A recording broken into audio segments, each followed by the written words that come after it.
Friends, मैं doctor Sanjay sir स्वागत करते हैं आपका अनअकैडमी यूपीएससी हिंदी चैनल पर। तो बच्चों, आज आपकी क्लास जो है विदेशी आक्रमण का ही अगला क्रम है और आज की टॉपिक में, आज के क्लास में हम चर्चा करेंगे हिंदुवन शासकों पर, यानी मौर्योत्तर काल में जो भारत पर विदेशी आक्रमण हुआ है उस आक्रमण को समझने की कोशिश करेंगे। ठीक है, तो आज हम चर्चा करेंगे हिंदुवन शासक। ठीक है,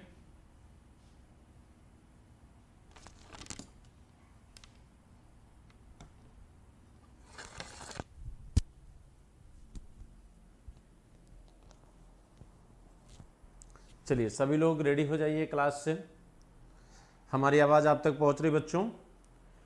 देखिए, आपकी संख्या और भी अच्छी होनी चाहिए, और भी अच्छी आपकी संख्या होनी चाहिए बच्चों। चलिए, सबसे पहले हम आपको एक बहुत ही इम्पोर्टेंट सूचना देना चाहते हैं और वो इम्पोर्टेंट सूचना आपकी है कि कल हमारी 2 क्लासें हैं। एक सांप्रदायिकता पर है,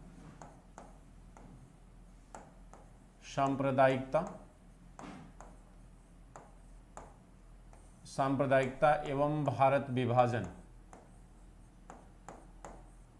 सांप्रदायिकता एवं भारत विभाजन।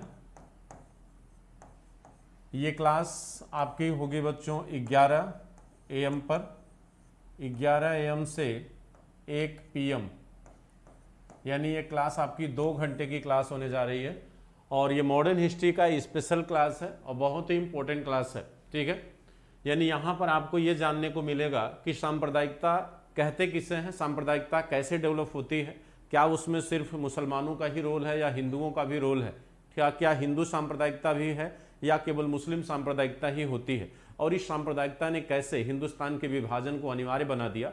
ये सारी स्टोरी हम कल इस 2 घंटे के क्लास में हम देखने की कोशिश करेंगे। ठीक, देन आफ्टर आपकी एक क्लास फिर आपको शाम को 7:30 से आपको 9:30 पर क्लास मिलेगी है। ठीक, और ये क्लास जो है वो है ब्रिटिश भू राजस्व नीति, ब्रिटिश भू राजस्व नीति। पूरा आपका एकदम नक्शा क्लियर हो जाएगा। आपकी जितने भी आपके डाउट्स हैं इन क्लास में पूरा आपका एक सिनारियो जो है क्लियर हो जाएगा और यहाँ पर हम कोशिश करेंगे आपको मेंस के पॉइंट ऑफ व्यू से पढ़ाने का।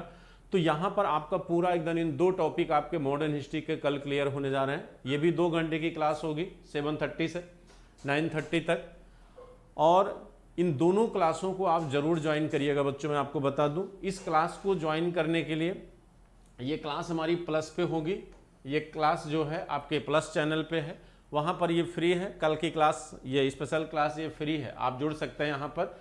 लेकिन आपको मैं एक बात और बता दूं, अगर आप प्लस चैनल पर, हमारा जो कोर्स स्टार्ट है वो है अभी आर्ट एंड कल्चर चल रहा है। ठीक है, आर्ट एंड कल्चर का कोर्स हमारा बच्चों कंटिन्यू है और ये कोर्स जो है हमारा 5 से 6 बजे यानी 5 से 6 PM पर चलता है। अगर आप सब्सक्रिप्शन लेना चाहते हैं या जुड़ना चाहते हैं तो आप प्लस चैनल को सब्सक्राइब करके वहाँ पर सब्सक्रिप्शन ले सकते हैं। सब्सक्रिप्शन अगर आप हमारे रेफरल कोड के थ्रू लेते हैं, SKY लाइव, ये बच्चों हमारा रेफरल कोड है। अगर इस रेफरल कोड के थ्रू आप हमारे थ्रू अगर जुड़ते हैं तो आपको 10% की आपके उस पर छूट दी जाएगी, यानी आपको 10% रिबेट मिलेगी आपकी फ़ी में, और यहाँ पर आपको पूरी तरह से आपकी सभी समस्याओं का समाधान किया जा सकता है। और आपके लिए हम बहुत ही इंपॉर्टेंट कोर्स लेके आ रहे हैं यहाँ पर। जून फर्स्ट वीक से मॉडर्न हिस्ट्री और वर्ल्ड हिस्ट्री दोनों में से कोई एक आपका स्टार्ट होगा।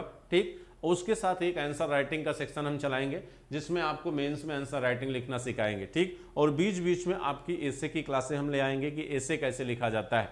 एकदम हम उसी तरह पे काम करेंगे जैसे मेंस की प्रिपरेशन की जाती है। कमीशन को जिस तरीके के, जिस प्रारूप पर या जिस, यानी कमीशन की डिमांड जो है उसी पैटर्न पर काम किया जाएगा जिससे आपको रिजल्ट दिया जा सके। तो आप हमसे अगर जुड़ना चाहते हैं तो आप प्लस चैनल पर जाकर आप सब्सक्रिप्शन ले सकते हैं। वहां पर आप हमारे नाम डॉक्टर संजय कुमार यादव को आप सर्च करेंगे तो आप हमारे रेफरल कोड के थ्रू, SKY लाइव के थ्रू जुड़ सकते हैं।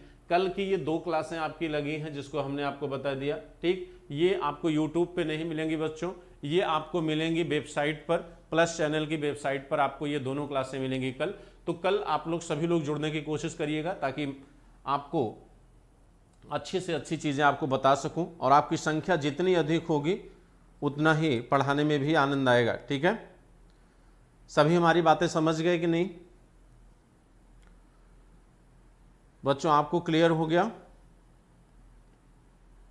चलिए तो आगे की क्लास हम कंटिन्यू करते हैं। पंकज जी,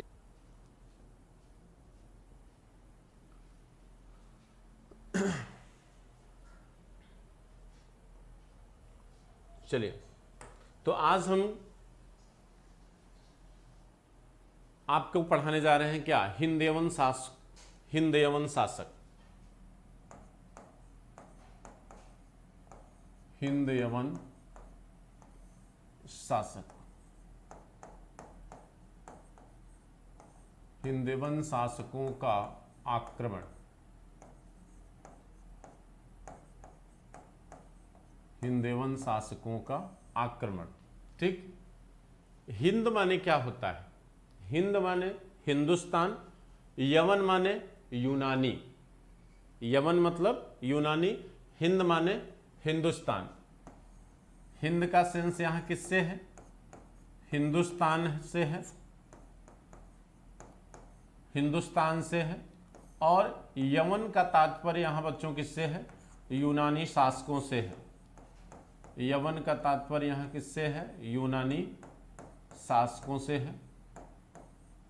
ठीक है, इसका मतलब हुआ कि हम हिंद यवन उनको कहते हैं जो ऐसे यूनानी शासक थे जिन्होंने हिंदुस्तान के भूभाग पर अपना शासन चलाया, यानी जिन्होंने हिंदुस्तान के भूभाग को जीता। मौर्योत्तर काल में उन यूनानी शासकों को हिंद यवन शासक कहा जाता है। तो इसके अंतर्गत हम किन शासकों को पढ़ेंगे?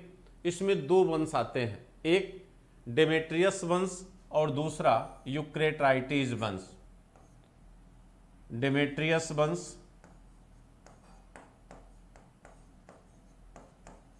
डेमेट्रियस वंश पढ़ेंगे। इसको हम बैक्ट्रियन भी कहते हैं, इसको हम बैक्ट्रियन शासक भी कहते हैं। और दूसरा यूक्रेटाइटिस वंश,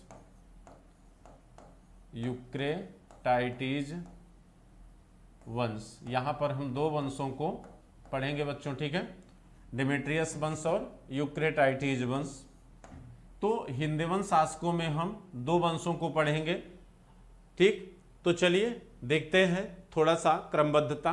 ठीक है, कि क्या क्रम रहा आने का यहां पर हिंद यवन शासकों का या विदेशी आक्रमणकारियों का। ठीक है,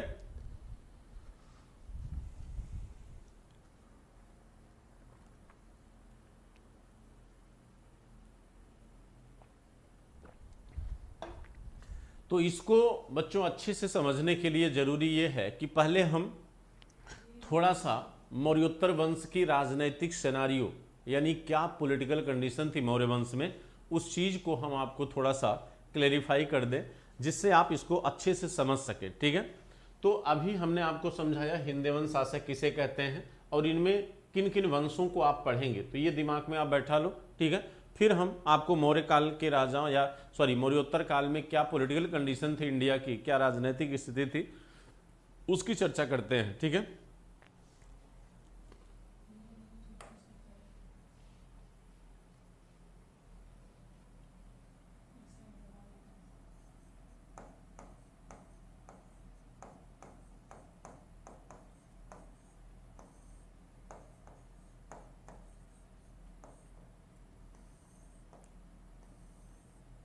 देखिए कहा जाता है कि हिंद यवन शासकों का आक्रमण भारत में मौर्योत्तर काल में हुआ।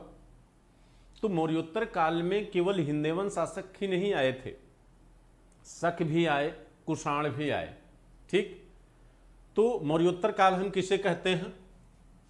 मौर्योत्तर काल हम कहते हैं 200 बीसी के बाद, 200 बीसी के बाद, यानी मौर्य वंश के पतन के बाद। जब मौर्य वंश समाप्त हो गया तो मौर्योत्तर यानी मौर्यों के बाद का समय। ठीक है, तो देखिए कहा जाता है कि मौर्य वंश जब समाप्त हुआ तो भारत का जो राजनीतिक सिनेरियो था वह पूरी तरह से बदला हुआ दिखाई देता है। ठीक है, तो कहा जाता है कि इसी समय भारत पर विदेशी आक्रमण भी हुआ। इसी समय भारत पर विदेशी आक्रमण हुआ, ठीक है। और इसी समय भारत में मौर्य वंश के पतन के बाद मौर्यों के ऊपर क्षेत्रीय राजवंश का उदय होता है। मौर्यों के ऊपर क्षेत्रीय राजवंश का उदय होता है। तो क्षेत्रीय राजवंशों का उदय हम दोनों साइड देखेंगे, दक्षिण में भी देखेंगे, उत्तर में भी देखेंगे कि उत्तर में कौन कौन से राजवंश आपको दिखाई देते हैं और दक्षिण में कौन कौन से राजवंश आपको दिखाई देते हैं, ठीक है। तो चलिए देखते हैं। कहा जाता है कि जब मौर्य वंश का पतन हुआ तो मौर्यों के पतन के बाद उनका उत्तराधिकारी कौन हुआ, तो मौर्यों के स्थान पर जो वंश आया उसे आप कहते हो शुंग वंश, जिसका संस्थापक कौन था, पुष्यमित्र शुंग, ठीक है। तो पहले आप यहां पर इसकी कंडीशन देख लीजिए कौन कौन से वंश आए। पहला वंश आता है शुंग वंश, जिसका सेंटर पॉइंट कहाँ था, मगध में, यानी मौर्यों का उत्तराधिकारी कौन बने, शुंग बने, ठीक। पुष्यमित्र शुंग इसका संस्थापक था। इसके बाद आप देखिए तो महाराष्ट्र में आपका सातवाहन वंश था, सातवाहन वंश का उदय हुआ, ठीक। इसके बाद इसी महाराष्ट्र के क्षेत्र में सातवाहन के बाद जो आता है उसे कहते हैं आभीर वंश। मालवा और महाराष्ट्र के क्षेत्र में वाकाटक वंश था, वाकाटक वंश, ठीक है। शुंग वंश के बाद जो वंश आता है उसे कहते हैं कण्व वंश। कण्व वंश, अभी इसको मैपिंग के थ्रू आपको बताते हैं, पहले आप ऐसे नाम देख लीजिए। और अगर आप दक्षिण में जाएंगे तो दक्षिण में उड़ीसा में देखेंगे इसी समय चेदी वंश की उत्पत्ति होती है। चेदी वंश, जिसका राजा कौन था, जिसका राजा था खारवेल। चेदी वंश ये उड़ीसा में आता है, चेदी वंश। इसके बाद आप दक्षिण में जाएंगे कृष्णा नदी के तट पर तो वहाँ एक वंश आपको दिखेगा विष्णुकुंडिन वंश, विष्णुकुंडिन वंश। और उसके बाद आप और दक्षिण चले जाइए तो आपको 3 वंश दिखाई देंगे। तमिलनाडु में, केरल में चेर वंश, तमिलनाडु में आ जाइए आप तो आपको 2 वंश दिखेंगे, चोल वंश और आपको दिखेगा पांड्य वंश, ठीक है, जिसको आप क्या कहते हैं, संगम वंश कहते हैं। तीनों को मिला के आप क्या कहते हैं बच्चों, संगम वंश कहते हैं, ठीक है। अब आपको, मुझे उम्मीद है कि इतना क्लियर हो गया होगा कि कहीं न कहीं मौर्य वंश के पतन ने भारत की राजनीति को पूरी तरह क्या कर दिया, विखंडित कर दिया, ठीक। और जब भारत की राजनीति जो अभी तक पूरी तरह से एकीकृत था, यानी दक्षिण भारत तक, यानी कर्नाटक तक कहीं न कहीं मौर्य साम्राज्य पूरी तरह क्या था, एक अखंड भारत के रूप में दिखाई दे रहा था, जिसकी वजह से हिंदुस्तान पर किसी विदेशी के आक्रमण की हिम्मत अभी तक नहीं हुई। वह परिस्थितियां अब पूरी तरह से बदली हुई दिख रही हैं आपके सामने। पूरी तरह से भारतीय राजनीति क्या है, टुकड़ों में बढ़ चुकी है और आपकी एकता क्या हो चुकी है, समाप्त हो चुकी है। तो उसका फायदा कहीं न कहीं विदेशी लेंगे, तो उसका फायदा विदेशी लेंगे, तो लिए भी फायदा। देखिए तो इसी समय जब ये विखंडित हो गए तो भारत पर विदेशियों का आक्रमण शुरू होता है, जिसमें पहले कौन आए, बैक्ट्रियन आए, जिसमें डेमेट्रियस शासक है, बैक्ट्रियस आए। फिर आपके यूक्रेटाइटिस आए, फिर आपके शक आए, पार्थियन आए, फिर आपके कुषाण आए, ठीक है। तो इतने शासक क्या है, विदेशी आए भारत में, ठीक। तो मौर्योत्तर काल में जो विदेशियों का आक्रमण रहा उसमें बैक्ट्रियस हैं, यूक्रेटाइटिस हैं, शक हैं, पार्थियन हैं और कुषाण शासक हैं, ठीक है। ये आपके मौर्योत्तर काल में विदेशी आक्रमणकारी हैं। इनमें से हम 2, बैक्ट्रियन और यूक्रेटाइटिस, इन दोनों को बच्चों हम पढ़ेंगे किसमें, हिंदेवन शासक में, जो आपका क्या है, टॉपिक है, ठीक है, जो आपका क्या है, टॉपिक है।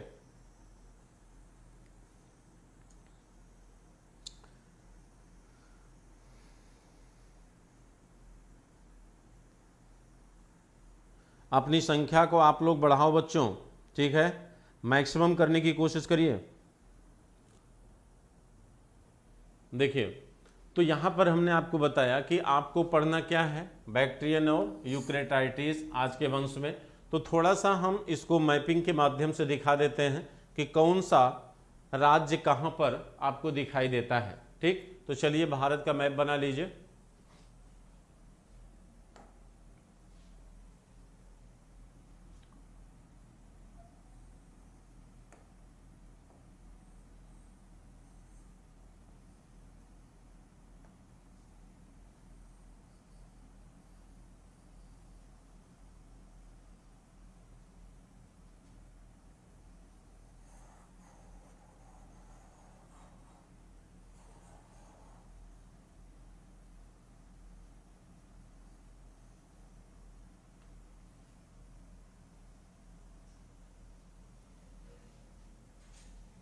देखिए, ये जो आपका क्षेत्र है इसे उत्तर पश्चिम, ये पाकिस्तान का क्षेत्र है।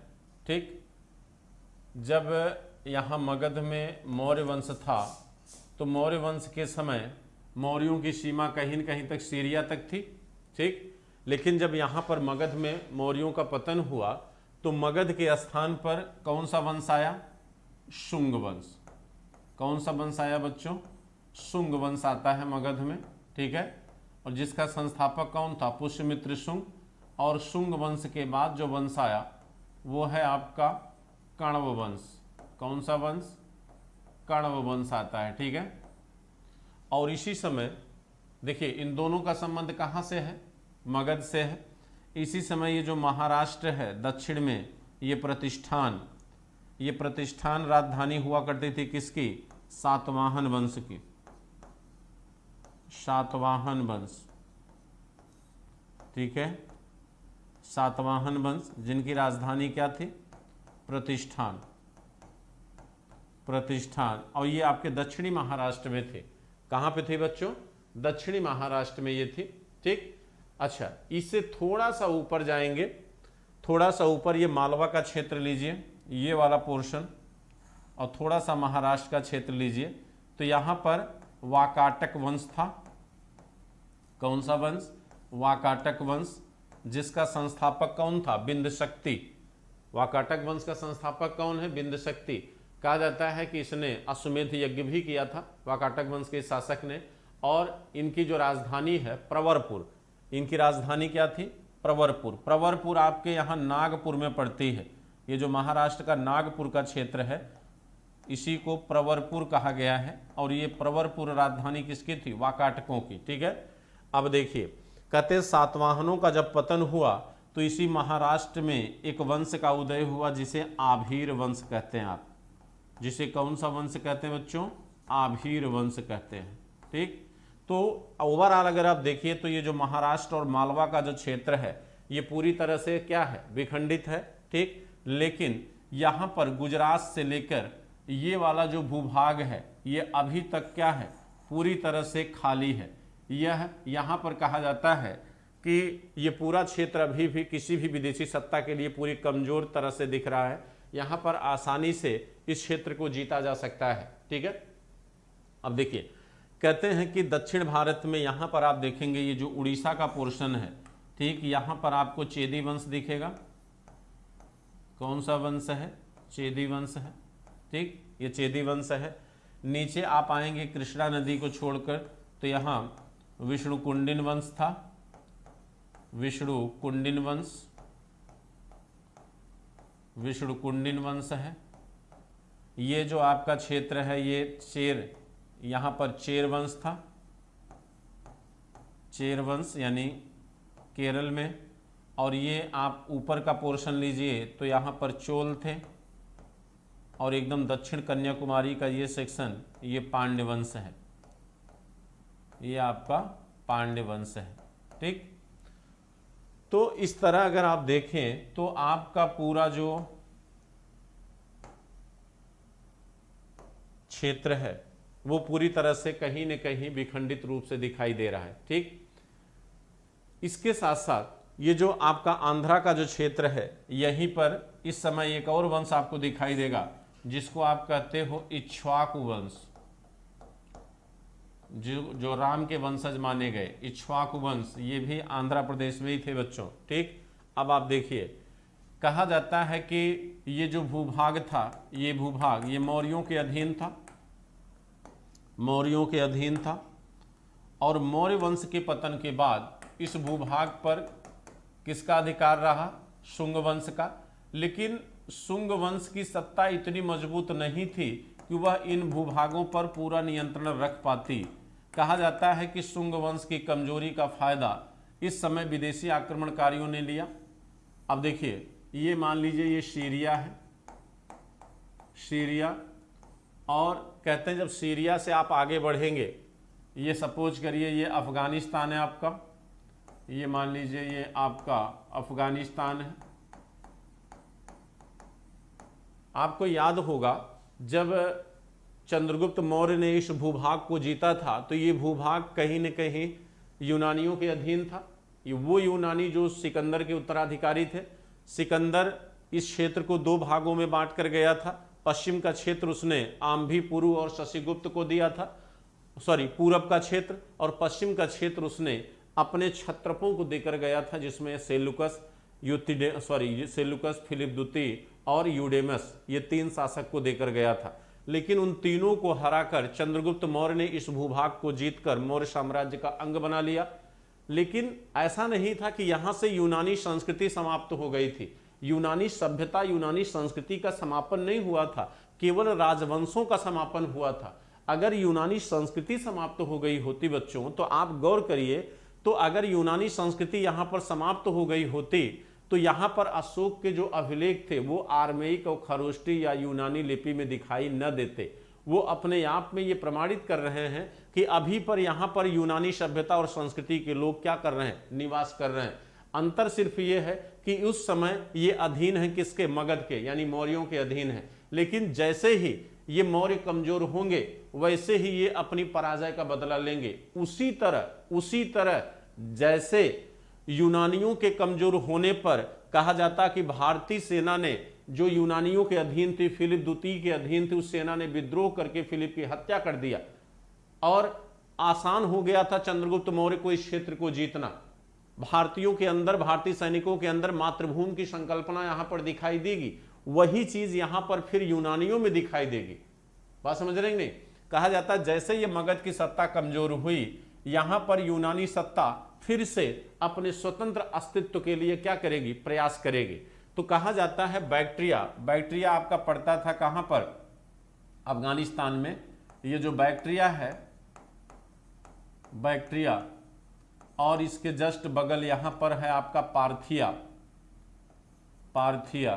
बैक्ट्रिया और पार्थिया।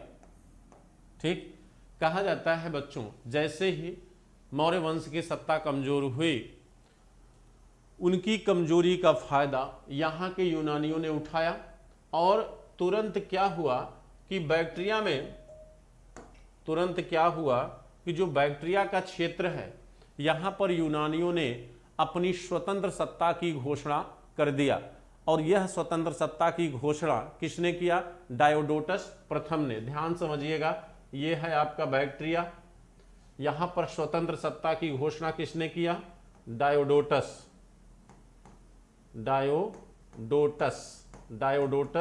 प्रथम।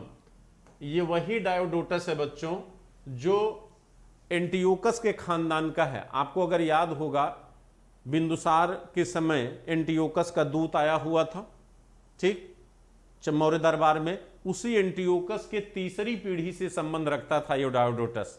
ठीक है, कहा जाता है इसने स्वतंत्र सत्ता यहां पर स्थापित कर दिया बैक्ट्रिया राज्य में, और पार्थिया को भी अपने अधीन कर लिया। ये जो भूभाग है ये भी डायोडोटस के ही क्या है? अधीन था। ये भी डायोडोटस के अधीन था। लेकिन हुआ क्या? कहा जाता है कि पहले ये भाग जो है, पहले ये दोनों भाग बैक्ट्रिया और पार्थिया, ये दोनों किसके अधीन थे? सेल्यूकस के अधीन थे। ये दोनों किसके अधीन थे? सेल्यूकस के अधीन थे। ठीक है, ये सेल्यूकस के अधीन थे पहले। ठीक, पहले सेलुकस के अधीन थे, लेकिन सेलुकस जो है आप जान ही रहे हैं, सेलुकस जो है क्या किया था कि अपने यहाँ के 4 प्रांतों को मौर्य साम्राज्य को दे दिया था, लेकिन ये प्रांत जो है मौर्यों के अधीन नहीं थे। ठीक, यानी स्पेशली बैक्ट्रिया का ये क्षेत्र जो है मौर्यों के अधीन नहीं था, लेकिन बाकी जो क्षेत्र था वो मौर्यों के अधीन था। ठीक, लेकिन ये दोनों क्षेत्र अभी भी किसके अधीन थे? सेलुकस के। सेलुकस भले ही युद्ध में हारा था 305 में चंद्रगुप्त से, लेकिन उसने इन दोनों प्रांतों को चंद्रगुप्त मौर्य को नहीं सौंपा था। आपको पता है कि 4 प्रांत कौन कौन से उसने दिए थे। ये दोनों क्षेत्र अभी भी सेलुकस के अधीन थे, लेकिन कहा जाता है सेलुकस की कमजोरी, इधर मौर्य वंश का पतन हुआ, इधर सेलुकस की स्थिति कमजोर हुई, उस कमजोरी का फायदा उठाकर, मौर्यों की कमजोरी और सेलुकस की कमजोरी का फायदा उठाकर डायोडोटस ने क्या किया? बैक्ट्रिया में और पार्थिया में अरसेकस पार्थिया जो क्षेत्र है यहां पर एक दूसरा शासक गवर्नर था जिसका नाम था अरसेकर, बाद में दोनों एक हो जाएंगे, अरसेकस ने पार्थिया में विद्रोह किया, डायोडोटस ने बैक्ट्रिया में विद्रोह किया। और ये विद्रोह होने का सबसे बड़ा जो कारण है बच्चों वो ये है क्योंकि यहां पर मगध में मौर्यों की सत्ता कमजोर हुई और यहां पर सेलुकस की सत्ता कमजोर हुई, इसलिए दोनों कमजोरियों का फायदा इन लोगों ने उठाया। क्योंकि मगध का कहीं ना कहीं वैवाहिक संबंध था सेलुकस से, तो सेलुकस इनको मदद दे सकता था, लेकिन दोनों की कमजोरियों का फायदा यहां पर इन शासकों ने क्या किया? उठाया और एक स्वतंत्र सत्ता की स्थापना यहां पर इन लोगों ने कर दिया। ठीक, लेकिन अभी इनकी स्थिति बहुत कमजोर थी, बहुत मजबूत स्थिति में ये लोग नहीं थे। कहा जाता है कि यहां पर डायोडोटस के बाद कई और राजाओं ने शासन किया। डायोडोटस फर्स्ट के बाद फिर आपका आता है डायोडोटस द्वितीय, डायोडोटस सेकंड आता है, डायोडोटस सेकंड के बाद यूथिडेमस आता है, यूथिडेमस। देखिए बच्चों, इसी यूथिडेमस का बेटा था डेमेट्रियस, और इसी डेमेट्रियस को हमें पढ़ना है। इसी डेमेट्रियस को हमें क्यों पढ़ना है? इसलिए पढ़ना है क्योंकि हम पढ़ रहे हैं हिंदवन शासकों का आक्रमण। तो हिंदवन शासकों के स्वतंत्र राज्य की स्थापना हमें नहीं पढ़ना था, हमने अभी तक आपको जो पढ़ाया वह स्वतंत्र राज्य की स्थापना कैसे हुआ ये बताया। हमें पढ़ना क्या है कि भारत पर हिंद यवन का आक्रमण कैसे हुआ। तो भारत पर जो हिंद यवनों का आक्रमण होता है वो होता है कब? डेमेट्रियस प्रथम के समय। तो हमें जो पढ़ना है वो पढ़ना कब से है? डेमेट्रियस से पढ़ना है। ठीक, और हिंद यवन शासकों के आक्रमण की शुरुआत डेमेट्रियस से होती है बच्चों। इसका प्रमाण कहाँ मिलता है? इसका प्रमाण मिलता है गार्गी संहिता में, गार्गी संहिता ग्रंथ में मिलता है। इसका प्रमाण हमें मिलता है मालविकाग्निमित्रम में। मालविकाग्निमित्रम किसका ग्रंथ है? आपके कालिदास का है। मालविकाग्निमित्रम ये कालिदास का ग्रंथ है। इन दोनों ग्रंथों में हिंदेवन शासकों के आक्रमण का प्रमाण और विवरण हमको दिखाई देता है। तो हमें पढ़ना क्या है? हिंदेवन शासकों का आक्रमण पढ़ना है, जिसकी शुरुआत बच्चों कहाँ से होती है? आपके किस शासक से होती है? डेमेट्रियस से होती है। तो हमें अब देखिए, हमें डेमेट्रियस से हिंदेवन शासक के आक्रमण को पढ़ना है और वहीं से हम इसकी शुरुआत करने जा रहे हैं। मैप आपको समझ में आ गया होगा। एक चीज और ध्यान दे दीजिए, इसी समय उसको भी समझ लीजिए। देखो बच्चों, हम 2 वंशों को हमने कहा कि भाई डेमेट्रियस वंश और यूक्रेटाइटिस वंश, ये दोनों वंशों को मिला के हम हिंदेवन शासक कहते हैं। अब देखिएगा, जैसे ही डेमेट्रियस यहाँ बैक्ट्रिया से आगे बढ़ेगा हिंदुस्तान की तरफ, और कहा जाता है कि सिंध नदी तक्षशिला वाले क्षेत्र को जीतकर यही पाकिस्तान के सियालकोट में साकल को राजधानी बना लेगा। किसको राजधानी बनाएगा? साकल। साकल माने सियालकोट। कहा जाता है जैसे ये यहां से इधर आएगा वैसे ही यहां पर एक नया शासक जिसका नाम है यूक्रेटाइटिस, बच्चों ध्यान से समझिएगा, यूक्रेटाइटिस।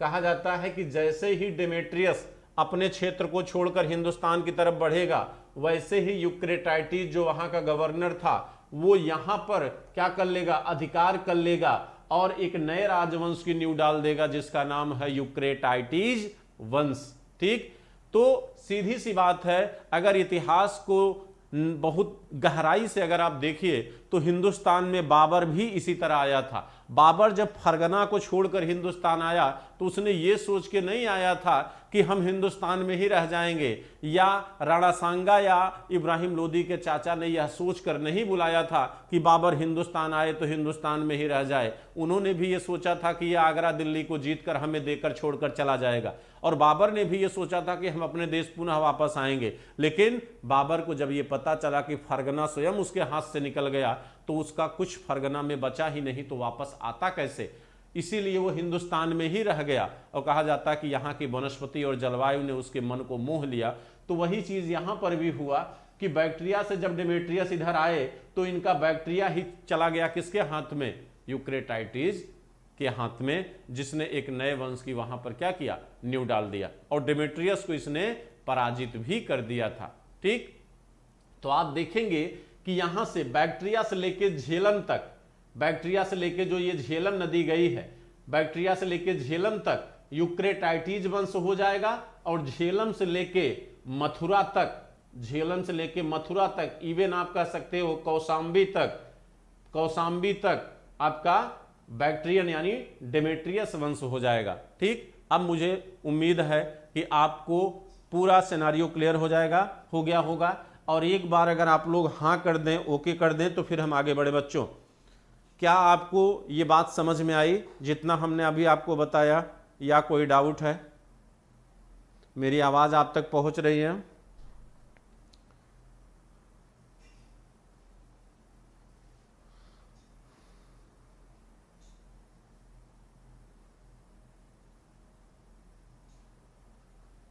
मेरी आवाज आप तक पहुंच रही बच्चों? तो समझ में आ गया आपको? ठीक है, आगे चलूं मैं? चलिए,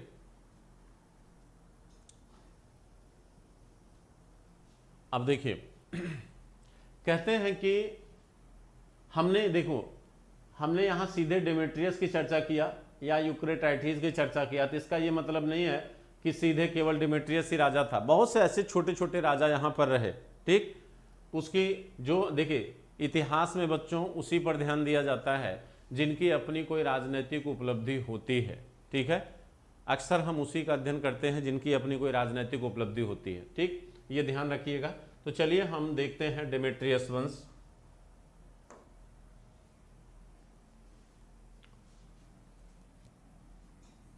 डेमेट्रियस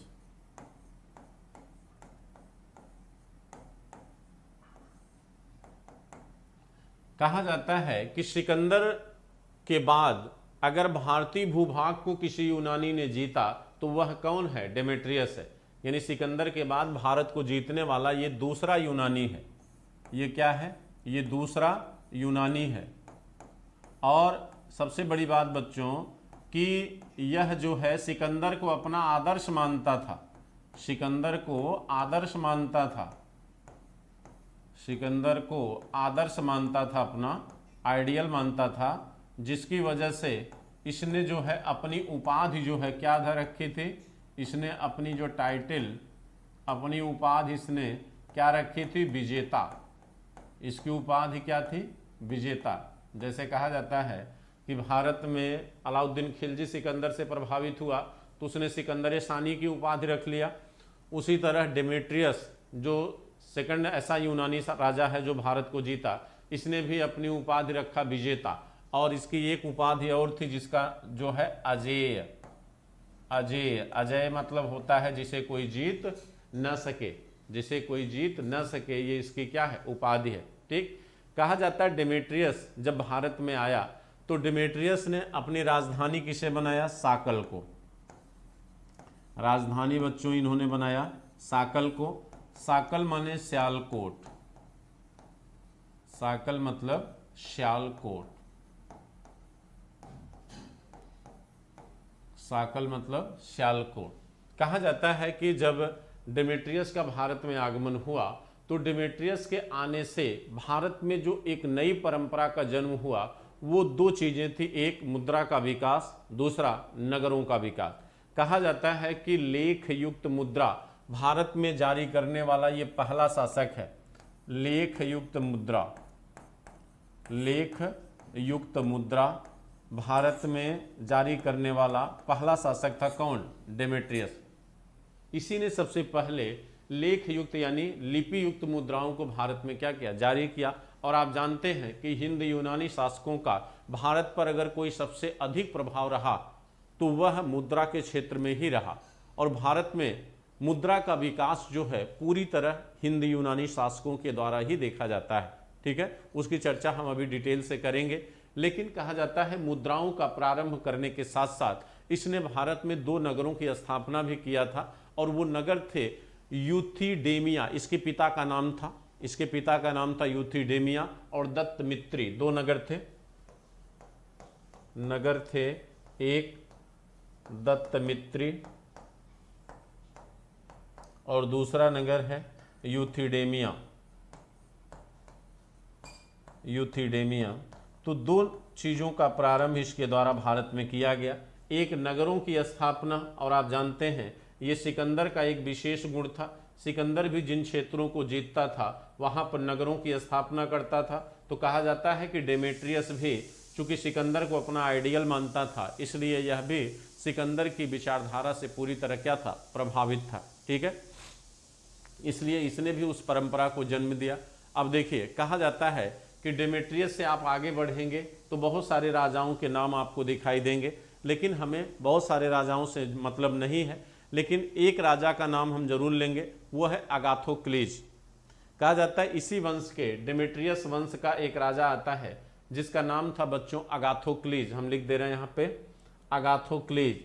और ये अगाथोक्लीज जो है इसलिए महत्वपूर्ण है क्योंकि अगाथोक्लीज की मुद्रा पर, इनकी जो मुद्रा थी अगाथोक्लीज की, ये पूछा गया है यूपी स्टेट कमीशन में बच्चों, इनकी मुद्रा पर पहली बार कृष्ण एवं बलराम, पहली बार कृष्ण एवं बलराम का चित्र अंकित किया गया है। अगाथोक्लीज इसी वंश के थे जिनकी मुद्रा पर पहली बार कृष्ण एवं बलराम का चित्रांकन किया गया है। तो ये इंपॉर्टेंट है, इसको ध्यान में रखिएगा आप लोग। और इसी वंश के सबसे महत्वपूर्ण राजा हैं मिनांडर। देखिए, इसी वंश का अगला जो राजा है वो सबसे महत्वपूर्ण राजा बच्चों, जिसका नाम है मिनांडर। ठीक है, तो मिनांडर की चर्चा हम जरूर करेंगे क्योंकि मिनांडर आपके इतिहास में हिंदवन शासकों में सबसे इंपॉर्टेंट है और इसकी चर्चा करना बेहद जरूरी है। तो चलिए मिनांडर को देखते हैं। इसके बाद अगाथोक्लीज के बाद आइए किस पे? मिनांडर पे। देखिए मिनांडर,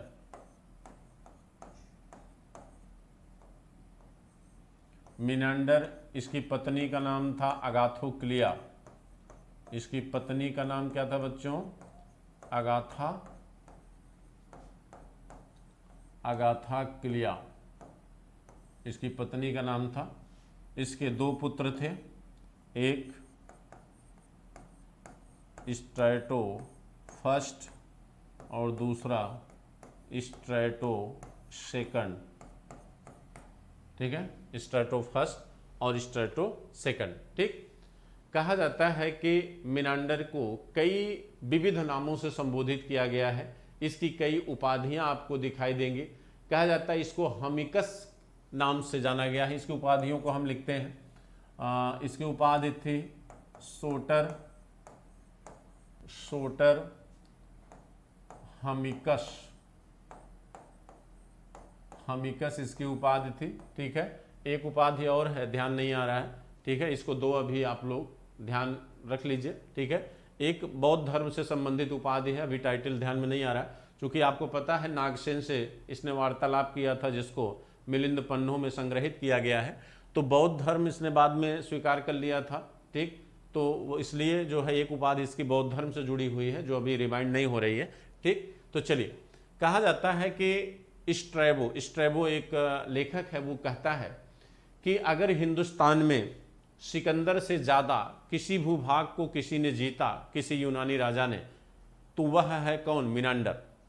स्ट्रैबो एक बहुत अहम बात को कह रहा है कि हिंदुस्तान में सिकंदर के बाद अगर किसी ने सबसे बड़े भूभाग को जीता तो वह कौन है? मिनांडर है। और ऐसा वो क्यों कह रहा है? इसलिए कह रहा है, देखिए क्योंकि मीनांडर की जो मुद्राएं हैं बच्चों, मीनांडर की जो मुद्राएं हैं वो मुद्राएं जो है हिंदुस्तान के एक बड़े भूभाग में दिखाई देती हैं। ये देखिए, कहते हैं ये जो साकल है, साकल यानी सियालकोट, ये इसकी राजधानी है, ठीक है। और शाकल के बाजार में इसकी मुद्राएं बड़ी मात्रा में पाई चलती थी, प्रचलन में थी।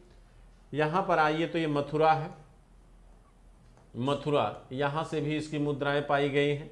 इसके बाद आप आइए कौशाम्बी, कौशाम्बी, यहाँ से मीनांडर की मुद्रा बनाने का सांचा मिला है। तो जिससे इतिहासकारों ने यह अनुमान लगाया है कि यह पूरा क्षेत्र जो है, ये पूरा क्षेत्र जो है कहीं न कहीं क्या था, मीनांडर के अधीन था, यानी इतने भूभाग को मीनांडर ने जीता होगा, ठीक है।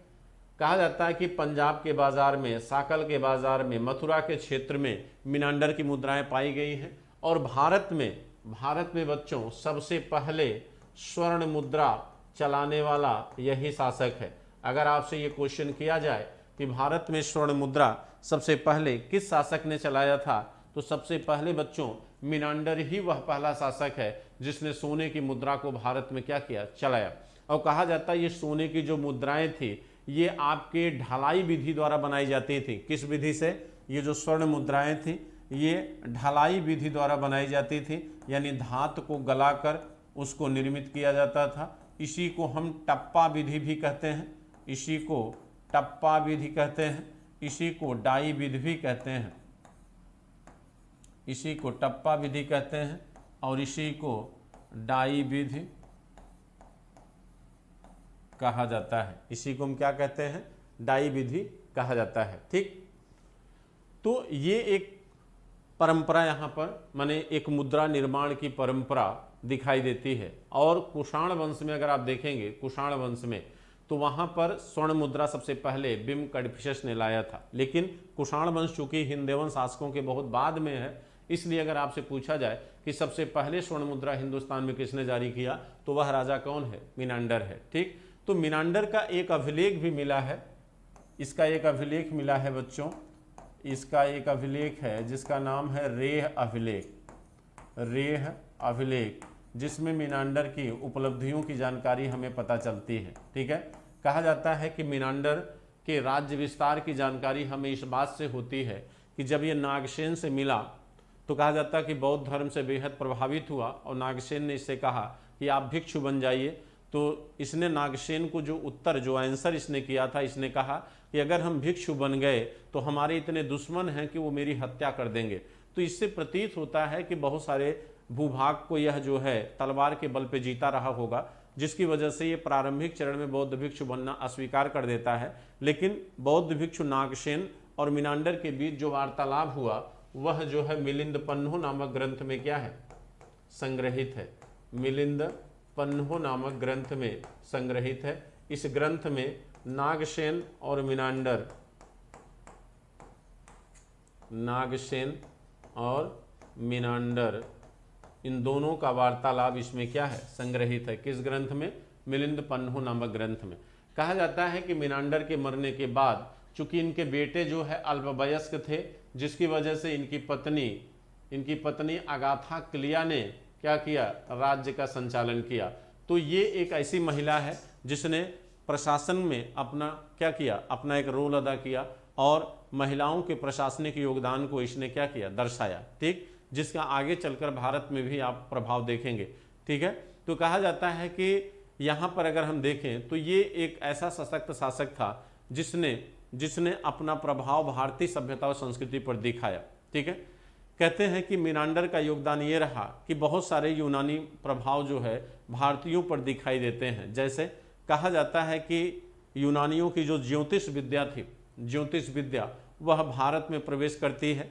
जैसे फलित ज्योतिष, जन्म कुंडली देखने की परंपरा, भविष्यवाणी करने की जो परंपरा है, फलित ज्योतिष माने जो हाथ देखकर आप बताते हैं, ठीक। ये सारी ज्योतिष की जो परंपराएं हैं वो यूनानियों की ही देन थी जो भारत में प्रवेश करती हैं बच्चों, ठीक है। और इसके साथ साथ आप देखेंगे चिकित्सा क्षेत्र में भी यूनानी प्रभाव आपको दिखाई देगा। आपने नाम सुना होगा हिप्पोक्रेट्स।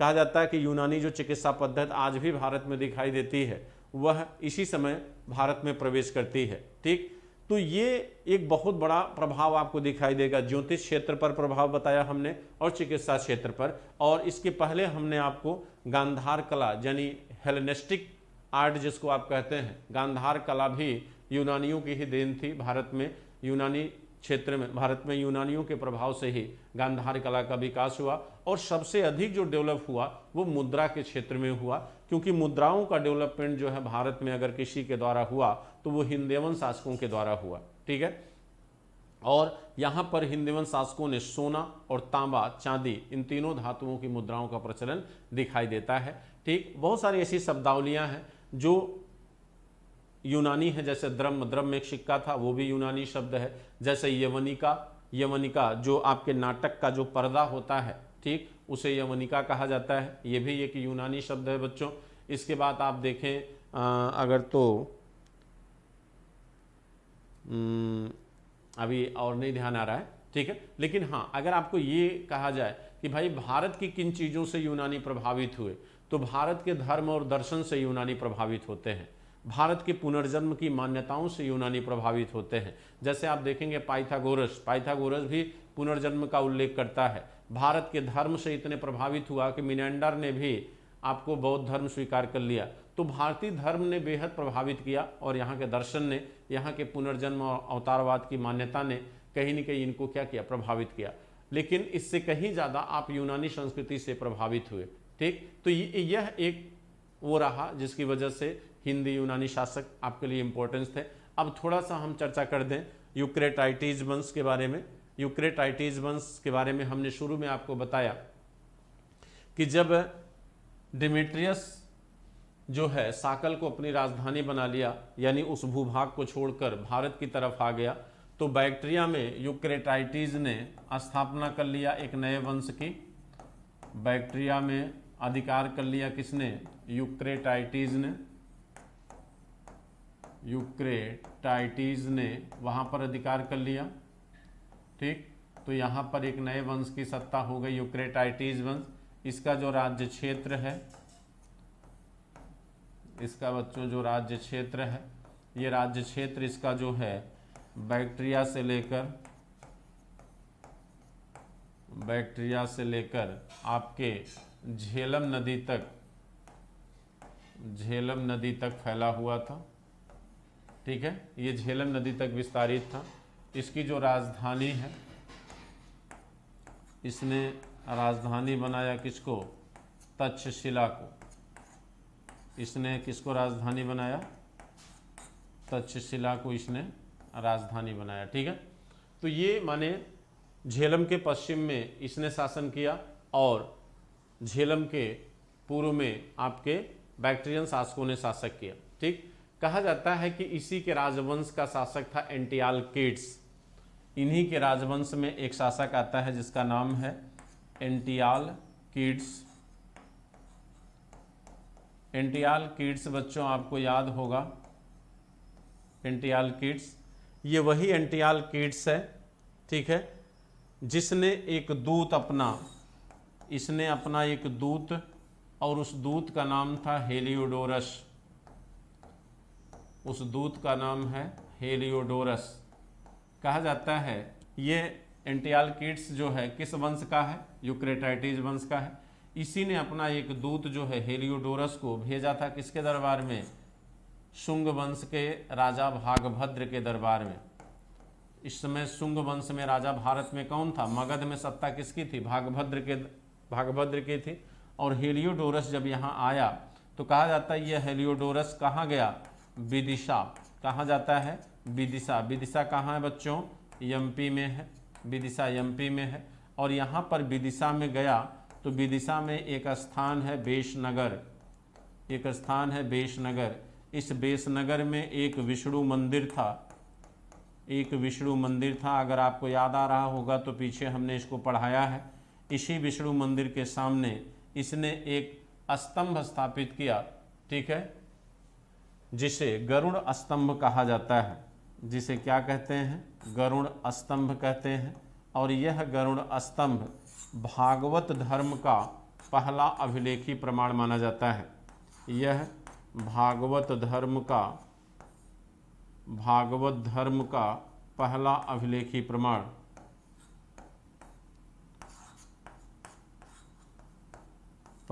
अभिलेखीय प्रमाण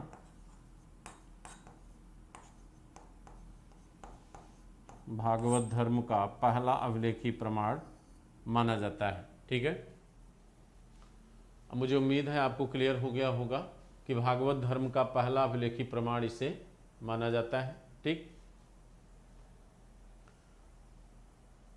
अब देखिए, तो यहां पर एक इंपॉर्टेंस हो जाता है हेलियोडोरस का। ठीक है, हेलियोडोरस और एंटियाल किट्स, ये ध्यान रखिएगा आप, ये आपके लिए इंपॉर्टेंट है, याद रखिएगा इसको। अब देखिए, कहा जाता है कि यूक्रेटाइटिस में इस वंश में अंतिम शासक था कौन? हर्मियस। इस वंश का अंतिम शासक कौन है? हर्मियस। और फिर आप देखेंगे जब चीन की दीवार बन गई, तो चीन की दीवार बनने के बाद बच्चों क्या हुआ कि जो यूची जाति थी, वो हम आपको कुषाण वंश जब पढ़ाएंगे तो वहाँ डिटेल बताएंगे, तो कुषाण यूची जात से थे, वो धीरे धीरे मध्य एशिया होते हुए उस क्षेत्र में पहुंच गए जहां पर यूक्रेटाइटिस वंश था, यानी बैक्टीरिया पहुंच गए। और यहां पर कहा जाता है कि कुषाण वंश का शासक कुजुल कडफिसेस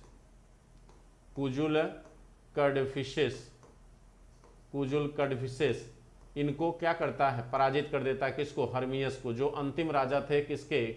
यूक्रेटाइटिस वंश के। और कुजुल कडफिसेस राजा है किस वंश का? कुषाण वंश का। ठीक है, और जब इसने पराजित कर दिया, इसका प्रमाण क्या है? प्रमाण ये है कि इसकी मुद्रा पर, कुजुल कडफिसेस ने जो मुद्रा जारी किया, उस मुद्रा पर, और ये मुद्रा जारी किया था किस धातु की? तांबे की। इस मुद्रा पर हर्मियस का क्या है? अंकन है। हर्मियस का अंकन है, जिससे ये पता चलता है कि ये यूनानी क्षेत्र से आए और यूक्रेटाइटिस वंश के शासक हर्मियस को ये पराजित किए थे। ठीक है, तो ये जानकारी होती है और इससे पता चलता है कि इसके बाद यहाँ पर कुषाणों का क्या हो गया? अधिकार हो गया, और ये वंश धीरे धीरे क्या हो गया? समाप्त हो गया बच्चों, और आपकी क्लास भी क्या हो गई? समाप्त हो गई। ठीक है, तो आज की क्लास में हमने आपको हिंदवन शासकों के बारे में बताया। ठीक, मुझे उम्मीद है समझ में आया होगा। और कल की क्लास की टाइमिंग हमने आपको बता दिया है, आपकी 11 बजे की टाइमिंग होगी बच्चों, और वो प्लस पे हमारा कोर्स है, वहाँ पे जाकर आप सर्च करिएगा। ठीक, तो कल का टॉपिक सांप्रदायिकता एवं भारत विभाजन, मॉडर्न हिस्ट्री का टॉपिक है। 2 घंटे, एक क्लास 11 बजे और सेकंड क्लास आपकी शाम को 7:30 बजे होगी, 2 घंटे की। ठीक, यूट्यूब पे कल क्लास नहीं रहेगी। ठीक, थैंक यू बच्चों, धन्यवाद।